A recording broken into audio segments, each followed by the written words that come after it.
ఇవాళ నేను రత్నదీప్కి వెళ్ళా. సింపుల్గా కాఫీ పొడి తీసుకురావాలనుకున్నా, కానీ ఏమైందో తెలుసా? కాఫీ పొడి బదులు దీపావళి స్వీట్స్ బాక్స్ తీసుకొచ్చా. ఇది తెరిచి చూశాక నాకు అసలు విషయం అర్థమైంది ఏమిటంటే, నన్ను ఎవరో స్కామ్ చేశారు అనిపించింది. అది ఏం జరిగింది, ఎలా జరిగింది, ఎవరు చేశారో అన్ని వచ్చే వీడియోలో వివరంగా చెప్పబోతున్నా.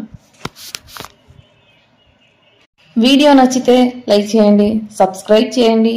మరి వచ్చే వీడియోలో హల్దీరామ్ స్వీట్ స్కామ్ పూర్తి స్టోరీ చెప్పబోతున్నా, మిస్ అవ్వకండి. నేను మీ అస్మా. ముందు వీడియోలో చెప్పాను కదా, కాఫీ పొడి కోసం రత్నదీప్కి వెళ్ళి దివాళీ స్వీట్ బాక్స్ తీసుకొచ్చాయని. అప్పుడు చెప్పా కదా ఎవరో స్కామ్ చేసినట్టు ఉంది అని. ఇప్పుడు అసలు విషయం చెప్పబోతున్నాను.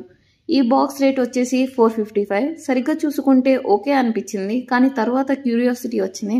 లోపల ఉన్న ఐటమ్స్ ఒక్కొక్కటి చూసి వాటి రేట్స్ లెక్క పెట్టినా. మొత్తం కాస్ట్ వచ్చేసి 420 మాత్రమే.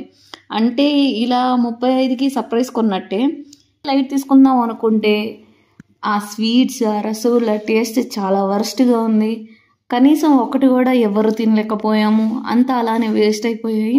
సో ఇదండి హల్దీరామ్ స్కామ్. లైక్ చేయండి, సబ్స్క్రైబ్ చేయండి. మరి మీకు కూడా ఇలాంటి స్కామ్స్ జరిగితే కమెంట్ బాక్స్లో వచ్చేయండి.